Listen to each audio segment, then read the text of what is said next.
Des fragments de rouille humaine. Nouvelle de Marcus Leitch.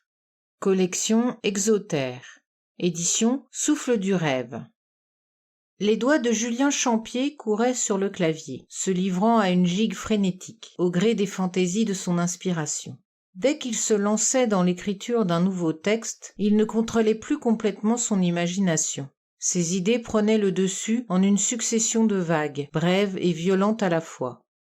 Cet impérieux besoin se manifestait dès le réveil, souvent après une période de repos. Un léger mal de tête précédait cet état fébrile qui prenait possession de son être pendant des heures, quand ce n'était pas des jours ou des semaines, lorsque le flot d'idées se transformait en roman. Les éditions de la Noria lui avaient commandé une histoire pour leur anthologie annuelle de fantastique gothique, et depuis plusieurs jours il tournait en rond dans l'attente de ce moment où l'inspiration prendrait le dessus, noyant toute autre pensée, tout autre désir. Comme une maladie qui vous ronge complètement, pareil à un vampire qui aurait sucé jusqu'à sa moelle. Ses doigts s'arrêtèrent de danser sur le clavier, comme s'ils avaient besoin de reprendre leur souffle, avant d'aller plus loin. Il essaya de relire ce qu'il venait de taper, mais les mots se dérobaient à son regard. Il savait qu'il était inutile d'insister. Il ne pourrait rien faire tant que le texte n'aurait pas reposé un minimum. Souvent il se disait que l'écriture n'était rien d'autre que de la cuisine dont on aurait remplacé les ingrédients par des mots.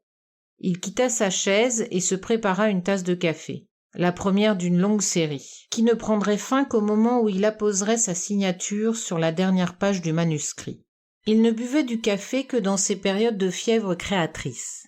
Le reste du temps, il n'en prenait pratiquement jamais. Ce rituel du café était venu dès ses premières tentatives d'écriture, à la fin de son adolescence. Depuis, il n'avait jamais pu y échapper, malgré plusieurs essais pour remplacer le café par du thé. Dès sa tasse bue, il pouvait retrouver sa place devant l'ordinateur. Ses doigts reprenaient aussitôt leur course folle sur les touches, sautant de l'une à l'autre avec une étonnante dextérité, comme si soudainement ils s'étaient séparés de la main pour retrouver leur indépendance.